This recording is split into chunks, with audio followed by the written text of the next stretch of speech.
আমাৰ ছাত্ৰ-ছাত্ৰীসকল 2024 চনত অহা ভাষা জ্ঞানৰ এটি অনুচ্ছেদ এইখিনি তোমালোকক হেল্প কৰিব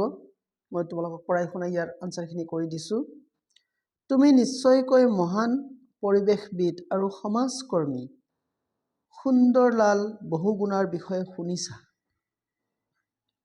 সুন্দৰলাল বহুগুণাৰ বিষয়ে ইয়া টপিক তেওঁ উত্তৰাখণ্ডৰ এখন সৰু গাঁৱত জন্মগ্ৰহণ কৰিছিল সেউজ অৰণ্যৰে আৱৰি থকা ওখ ওখ পাহাৰ এখনত তেখেতৰ গাঁওখন অৱস্থিত আছিল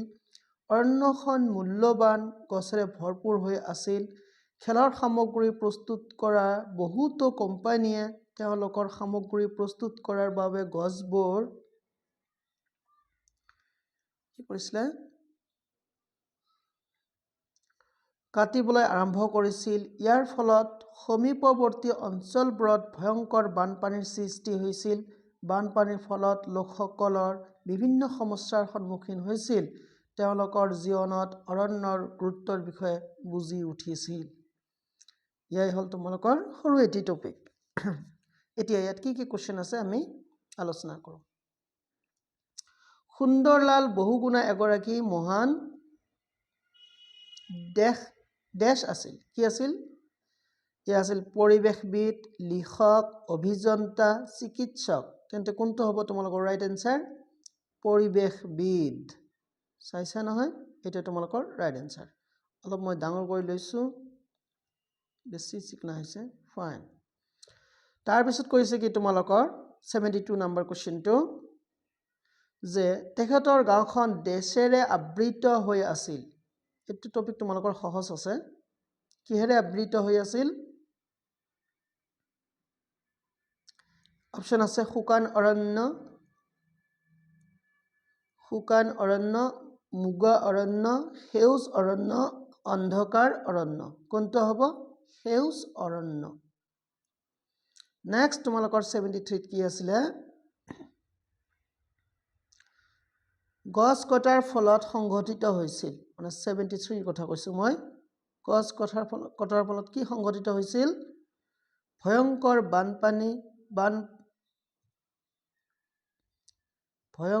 বানপানী হৈছিল তাৰ পিছত বানপানী দুবাৰ অত্যাধিক বৰষুণ বানপানী আলোক এটো কেৱল সহজ দিছে তোমালোকৰ ভয়ংকৰ বানপানী আছিল পিছত দেখা যাকচোন কিবা আছে নে নাই 74 কি দিছে তোমালোকক সুন্দৰলাল বহুগুণা হল এটা দেশ বিশেষ্য সুন্দৰলাল বহুগুণা এইটো ইয়া হেল তোমালোকৰ টেকনিক্যাল কোশ্চেন বহুগুণা হল এটা দেশ বিশেষ্য গুণবাচক জাতিবাচক সমষ্টিবাচক নামবাচক কোনটো হ'ব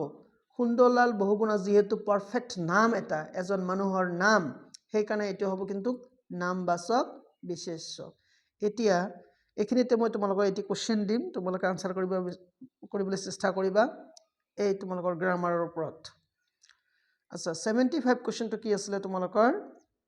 মূল্যবানৰ সমাৰ্থক শব্দ হল বা সমাৰ্থক হল মূল্যবান তোমালোকে গম পাবা ঘৃণনীয় অপছন্দ অমূল্য আওকান এই যে অমূল্য এইবিলাক কথা কিন্তু মুখস্থ ৰাখিবা তোমালোকে মূল্যবানৰ সমাৰ্থক কি হ'ব অমূল্য এতিয়া তোমালোকৰ কোশ্চেনটো হল কোশ্চেন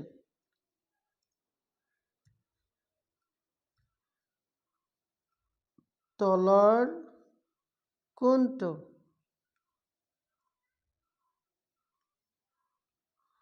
জাতিবাচক বিশেষ্য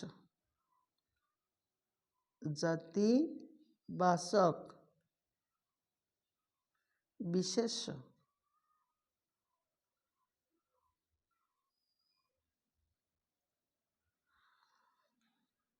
অপশন কেইটা মই তোমালোকক দি দিছো নাম্বার এ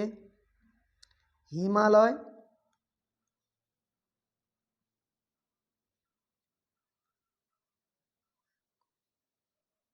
নাম্বার বি পর্বত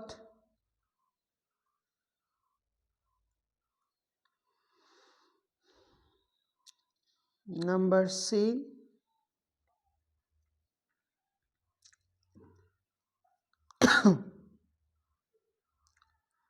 গঙ্গা, নাম্বার ডি গুৱাহাটী।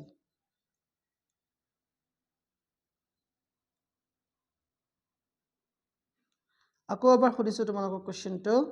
যে তলৰ কোনটো জাতিবাচক বিশেষ্য? নাম্বাৰ এ হিমালয়, নাম্বাৰ বি পৰ্বত, number C Ganga, number D Guwahati. এইটো কোনটো ৰাইট এনসাৰ হ'ব তোমালোকে কমেণ্টত নিশ্চয় লিখিবা।